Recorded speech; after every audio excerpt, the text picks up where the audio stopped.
Welcome students. കഴിഞ്ഞ ക്ലാസ്സിൽ നമ്മൾ പഠിച്ചത് ഇൻഡിഫറൻസ് കർവ് അനാലിസിസ് എന്നാൽ എന്ത്, ഒരു ഇൻഡിഫറൻസ് കർവ് വരയ്ക്കുന്നത് എങ്ങനെയാണ്, ഇൻഡിഫറൻസ് കർവിന്റെ ഡെഫിനിഷൻ എന്ത്, ഇതാണ് നമ്മൾ പഠിച്ചത്. അപ്പോൾ ഇന്ന് properties of indifference curve, indifference കർവിന്റെ പ്രോപ്പർട്ടീസ്, സവിശേഷതകൾ ഏതൊക്കെയാണ് എന്നുള്ളതാണ്. അതായത് indifference curve slope downwards from left to right, അതാണ് ഒന്നാമത്തെ പ്രോപ്പർട്ടി. ഒന്നാമത്തെ പ്രോപ്പർട്ടി സവിശേഷത എന്ന് പറയുന്നത് indifference curve slopes downward from left to right, ഇടത്ത് മുകളിൽ നിന്നും വലത്ത് താഴേക്ക് ചരിഞ്ഞു വരുന്നതാണ് ഇൻഡിഫറൻസ് കർവ്. രണ്ട്, indifference curve always convex to the origin. Indifference curve convex ഷേപ്പിലുള്ളതാണ്. നമുക്കറിയാം കോൺവെക്സ് എന്നാൽ ഇങ്ങനെ വരുന്നതാണ്, അതിന്റെ ഒറിജിനിലേക്ക് വളഞ്ഞ രീതിയിലാണ് ഇൻഡിഫറൻസ് കാണപ്പെടുന്നത്. മൂന്ന്, every higher and higher indifference curve gives higher and higher level of satisfaction. ഉയർന്നുയർന്നു പോകുന്ന ഇൻഡിഫറൻസ് കർവുകൾ കൂടുതൽ കൂടുതൽ സാറ്റിസ്ഫാക്ഷൻ കൺസ്യൂമർക്ക് നൽകും എന്നുള്ളതാണ്. അപ്പൊ ഇൻഡിഫറൻസ് കർവിന്റെ സവിശേഷതകൾ എന്ത് എന്ന് ചോദിച്ചാൽ, ഒന്ന്, indifference curve slopes downward from left to right. ഒരു ഡിമാൻഡ് കർവിനെ പോലെ അത് ലെഫ്റ്റ് ടു റൈറ്റ് ആണ്, ഇടത്ത് മുകളിൽ നിന്നും വലത്ത് താഴേക്ക് ചരിഞ്ഞു വരുന്നതാണ് ഇൻഡിഫറൻസ് കർവ്. രണ്ട്, indifference curve convex to the origin. അതൊരു സ്ട്രെയിറ്റ് ലൈൻ അല്ല, അതിങ്ങനെ കോൺവെക്സ് ആയിട്ടാണ്. നിങ്ങൾക്കറിയാം ഇങ്ങനെ വരയ്ക്കുന്നത് കോൺകേവ് ആണ്, ഇത് കോൺവെക്സ് ആയിട്ടാണ് നമ്മൾ വരയ്ക്കുന്നത്.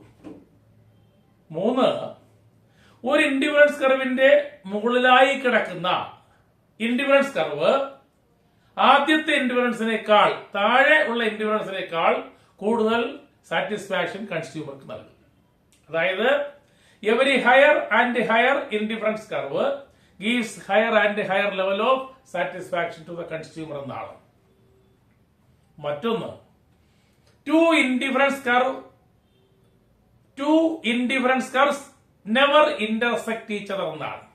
രണ്ട് ഇൻഡിഫറൻസ് കർവുകൾ ഒരിക്കലും പരസ്പരം കൂട്ടിമുട്ടാറില്ല എന്നതാണ്. നമുക്കറിയാം ഒരു ഇൻഡിഫറൻസ് കർവ് ഇത്തരത്തിൽ വരയ്ക്കുന്നു, ഡൗൺവേർഡ് സ്ലോപ്പ് ആണ്, ലെഫ്റ്റ് ടു റൈറ്റ് ആണ്. ആ ഇൻഡിഫറൻസ് കർവ് തരുന്നത് ഒരു പർട്ടിക്കുലർ ലെവൽ ഓഫ് സാറ്റിസ്ഫാക്ഷൻ ആണ്.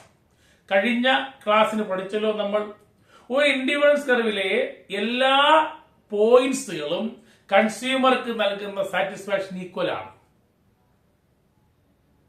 അപ്പം ഒരു ഇൻഡിഫറൻസ് കർവിലെ ഒരു പോയിന്റ് നൽകുന്ന സാറ്റിസ്ഫാക്ഷൻ അല്ല മറ്റൊരു ഇൻഡിഫറൻസ് കർവിലെ ഒരു പോയിന്റ് നൽകുന്ന സാറ്റിസ്ഫാക്ഷൻ. അപ്പം ഒരു ഇൻഡിഫറൻസ് കർവ് എടുത്താൽ ആ ഇൻഡിഫറൻസ് കർവിലെ എല്ലാ പോയിന്റുകളും സെയിം ലെവൽ ഓഫ് സാറ്റിസ്ഫാക്ഷൻ നൽകും.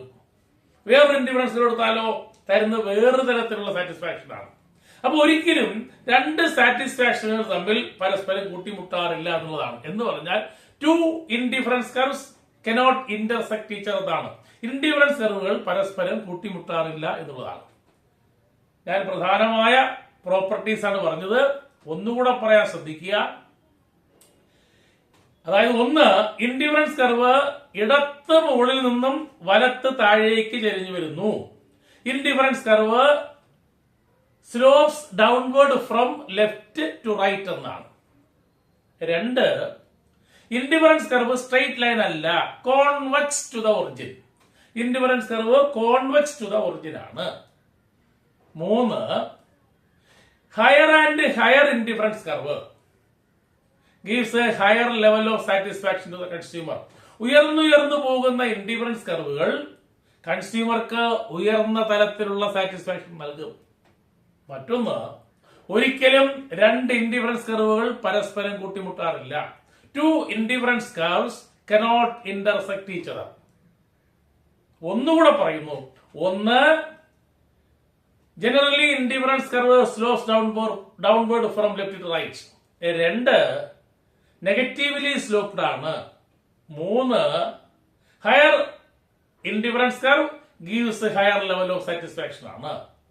4 ടു ഇൻഡിഫറൻസ് കർവ്സ്, രണ്ട് ഇൻഡിഫറൻറ്റ് കർവുകൾ കനോട്ട് ഇന്റർസെക്ട്, പരസ്പരം കൂട്ടിമുട്ടാറില്ല. അങ്ങനെ പ്രധാനപ്പെട്ട 4 സവിശേഷതകൾ ഞാൻ പറഞ്ഞു എന്നുള്ളതാണ്. ശ്രദ്ധിക്കുക. ഓക്കെ.